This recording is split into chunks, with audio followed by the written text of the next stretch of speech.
Assalamualaikum.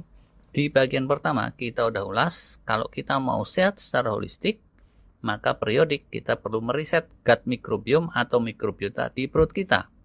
Kemarin kita udah bahas dua metode. Pertama itu ada intermittent fasting yang selama 5 mingguan, yang di tengahnya boleh disela pray beberapa hari. Yang kedua extended fasting yang durasinya 26-27 jam. Sesuai janji, karena yang lalu tentang teknis metode kedua ini baru sekilas, yuk sekarang kita lanjutkan diskusi tentang gut reset fasting, khususnya yang metode kedua yang menggunakan extended fasting 26-27 jam. Sedikit latar belakang ya, kenapa sih metode ini dikenal dunia? Jadi, sekitaran Mei 2018 lalu, para peneliti di MIT mempublikasikan bahwa setelah kita puasa 24 jam, terjadi hal-hal luar biasa pada diri kita. Gut microbiome kita di-reset, autofagi jadi makin nyata, dan terjadi reaktivasi stem cell yang punya daya healing luar biasa.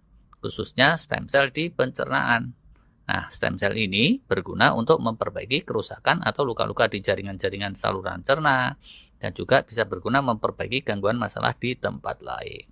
Tanpa stem cell, buntut cicak yang putus nggak akan bisa tumbuh lagi. Tapi kalau pakai terapi stem cell yang intensif, bahkan tikus turut yang dibikin lumpuh, dipatah-patahin tulang belakangnya, itu bisa sembuh jalan lagi. Segitu tuh dahsyatnya kalau stem cell melimpah ruah. Itulah sebabnya kemarin kami sitir pendapat para ahli yang menyatakan bahwa metode extended fasting inilah metode yang lebih mantap untuk meriset saluran cerna atau mikrobiota di dalamnya. Cuma pasti ada yang mikir gini nih, itu penelitian kan bilangnya cuma 24 jam ya.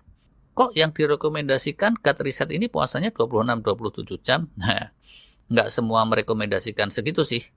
Jumlah praktisi yang banyak followernya, kayak Dr. Mini Pers dan beberapa pakar seperti dia, itu ya udahlah, 24 jam dipasin aja.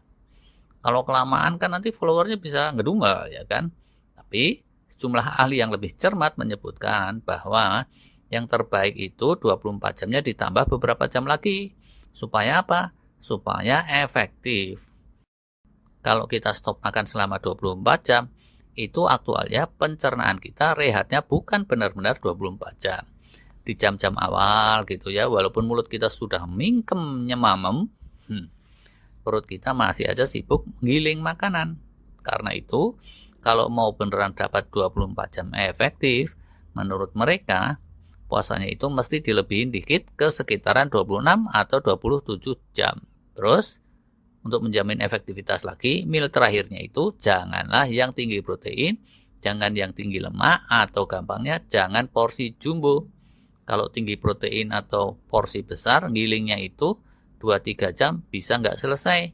Bisa sampai 4 jam, sampai 10 jam, atau nggak tahu berapa lama. Begitu. Contoh praktek klasiknya kayak gini nih. Makan terakhir gitu ya, misalnya gado-gado atau rujak cingur, porsinya porsi nasi kucing. Rada kecil, jam 5 sore. Kurang seperempat. Terus pas jam 5 sore, selesai. Habis itu, sampai waktunya tidur malam, boleh sih kalau minum air, atau apalah gitu yang zero kalori, terus tidur dan bangun sahur pun boleh minum secukupnya yang zero kalori lagi. Subuh gitu terus sampai maghrib stop makan minum, dry fasting. Jam 6-nya itu saat buka puasa, jangan langsung makan. Cukupkan saja dengan minum air saja dulu seperti Rasulullah. Air dan air dulu sampai ya kira-kira setelah masuk waktu isya gitu. Setelah itu ya udah beneran makannya full meal jam 7 atau jam 8 malam sekitar itu.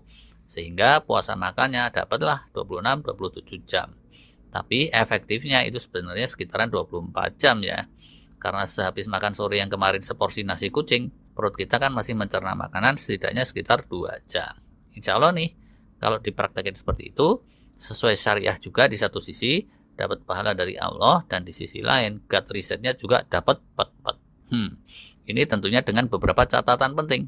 Pertama, karena ini sifatnya extended fasting atau prolonged fasting yang punya kondisi tertentu atau sama sekali nggak terbiasa puasa atau fasting, ya jangan langsung main nekat meraktekin. Atau gampangnya, kalau mau meraktekin fasting yang di atas 18 jam begini, yang terbaik itu dan paling aman konsul dulu sama ahli. yaitu ahli diet atau ahli kesehatan, jangan ahli waris, apalagi ahli kubur. Walah. Terus catatannya yang lain, kedua, jangan keseringan. Batas seringnya segimana? Saya nggak tahu, walahu alam. Tiap orang bisa beda-beda kan ya. Tapi bisa jadi seminggu sekali aja itu sudah termasuk sering sih. Kecuali nanti kelak kalau para pakar sudah bikin kesimpulan-kesimpulan sahih berdasarkan penelitian jangka panjang yang cukup panjang, yang sampelnya populasi penelitian yang cukup besar, dan mereka simpulkan bahwa seminggu sekali aja itu juga aman, itu bisa beda cerita. Sedikit testimoni pribadi nih ya. Walaupun kayaknya beda dikit dengan extended fasting yang 20 atau 24 jam, puasa model 26-27 jam ini, pas saya baru pertama-tama praktekin, kerasa emang beda sih ya.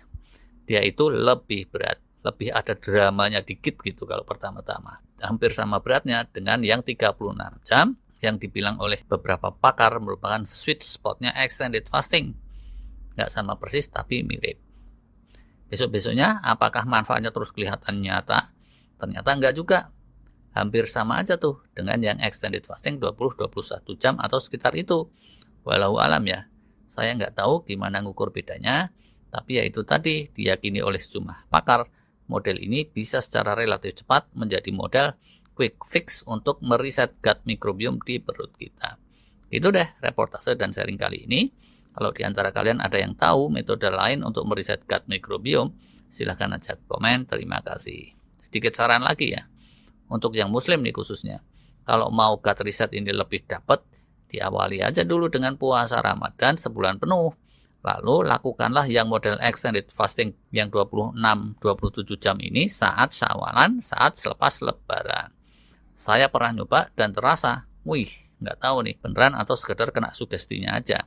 Tapi perasaan saya, setelah itu saya merasa lebih pede dengan stamina dan kesehatan saya dibandingkan saat saya masih di umur-umur 40-an dulu. Cuma, mohon maklum ya, mesti saya sebutkan satu disclaimer nih. Sharing ini sekedar opini pribadi saja, dan saya ini bukanlah profesional yang kompeten untuk memberikan advies kesehatan dalam bentuk apapun. Kalau mau yang lebih pro, silakan aja googling dengan kata kunci gut reset fasting. Terima kasih.